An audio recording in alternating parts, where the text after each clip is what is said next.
Hi YouTube, Darth here. This is Over Your Shoulder, a series where I follow unsuspecting players and give what is usually unsolicited advice. Today's victim is DatDragonButt, a level 31 with some decent stats and a definite preference for the K10 killing machine.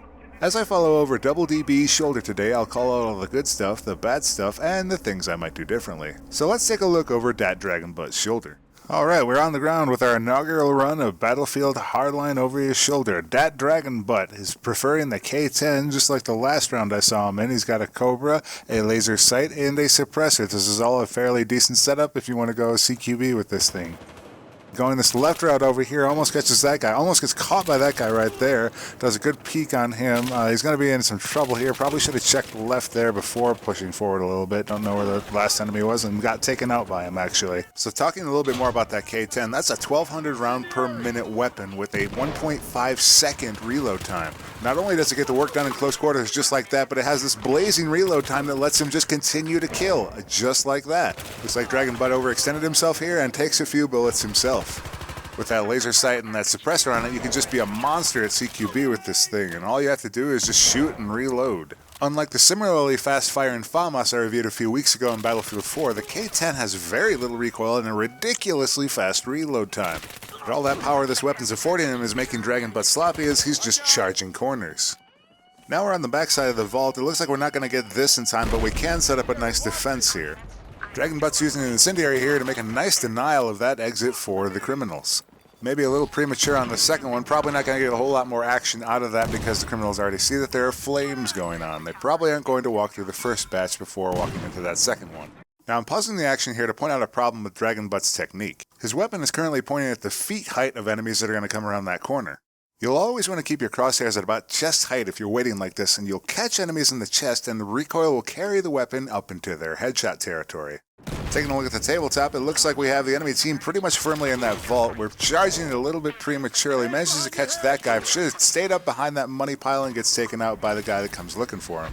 Back with that DragonButt on a zipline note, he takes himself out on the wall there. It looks like the criminals have managed to lose both packages on this rooftop. You never want to take both packages to one bomb point for this very reason. And DragonButt totally misses his shot and pays the price. Quick respawn by DragonButt here yields a easy kill with the K10 that just seems to mulch through everybody. Totally ignoring the minimap with his 3 dead bodies and an enemy behind him. That's probably going to come back to bite him in the butt. And as predicted, that DragonButt's getting shot up right now, missing the mark and gets taken out. And it looks like his whole team got wiped there too. Doesn't matter though, because both packages got reset and we're back in the vault. So consider this on Heist when you're playing criminals. You don't need to always go and recover the packages, they will reset. Particularly on Bank Job, if the cops get into the vault and they're able to defend it like this later in the game, you could be in some serious trouble. So rather than wasting tons of tickets trying to re-secure the package, you can just come to the respawn point and secure that instead. DragonButt making a very risky maneuver here, trying to come up through that hole and pays the price for it. Now we have this really long run to look forward to from the spawn, and the criminals made off with the package from the vault that should have been defended and just capped it.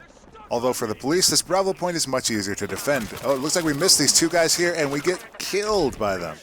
Luckily though, nearby teammates were here to pick us up. It looks like we saw an enemy on the minimap going to cover that. Killed that enemy there. I'm not sure what he was planning to do. Oh my god, we have a teabag. Oh, gratuitous teabag. That's just rude. If I could offer some advice to DragonButt on his teabag technique, I would say that he should wait a little bit before trying to teabag an enemy, as in Hardline, you don't see them appear on your death screen for quite a bit later. And there we saw a little bit more of that K10 spray. Definitely want to use a burst fire functionality on this weapon if you can avoid it. Try not to get really long bursts like that at long range in particular, because you're just not going to be able to hit anything with the weapon spread. The K10 is powerful at close range, but at long range you still have to respect that it's not a laser rifle. Misses the shot on that package. I'm not sure why the enemy's taking this up here, but you're seeing a little bit of that weakness of the K10 at range there. Rather than waiting for this elevator, I probably would have just gone to the stairs and tried to beat him to the top. Although the elevator is slightly faster, you still would have caught him at this point right here. Now you have this risky maneuver where they could see this elevator door open and just lob a grenade in here and you'd be dead. Takes cover there with a little bit of care and manages to miss that guy again. Again, a little bit of the risky range action of the K10 here.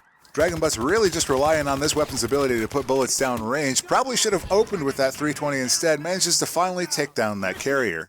And now we have a lot of cops coming in to secure that package, probably more than necessary. Again, as the criminals in this situation, I would probably just wait in the vault for the package to respawn, as you can see that there aren't a whole lot of officers over there.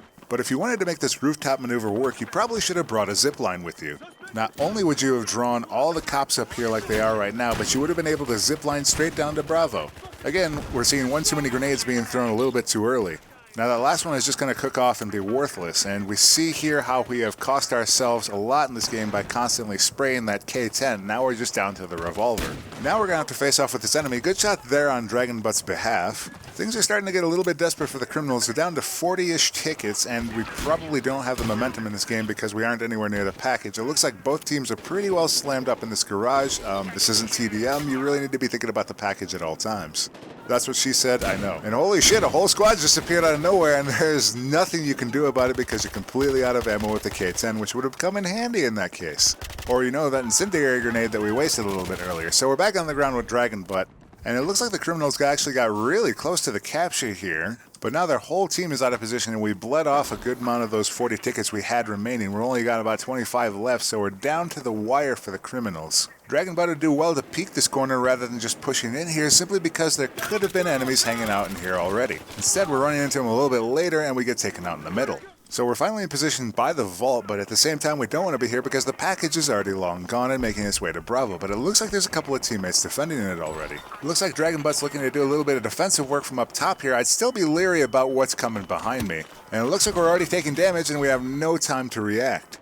Back with DatDragonButt here in the staircase. Now it's not a bad idea to try and come up to this rooftop and try to control a little bit of the traffic, but at the same time he doesn't have anybody backing him up, so we might just get shot from behind again. DragonButt prematurely takes the plunge there and almost gets taken out himself. The K10 comes up in his favor as always. Takes a shot there on those two guys with an RPG, gets a nice little two-banger right there. And again, DragonButt gets taken out from behind by that traffic coming up from below. That's it for this round. DatDragonButt showed time and again that just too much aggression can get you into trouble, and a lot of times that K10 got him out of the problem. A little bit more conservation of play and ammo probably would have gone a long way in this match. That K10 is a monster, but if you don't respect that power, you'll run out of ammo really quickly, and we saw that plenty of times during DatDragonButt's play. DatDragonButt came out on top, but this round could have gone much better. I do over-your-shoulder commentary for both Battlefield 4 and Battlefield Hardline, so if you would like to be featured in the next episode of Over Your Shoulder, be sure to contact me with your Battlelog information.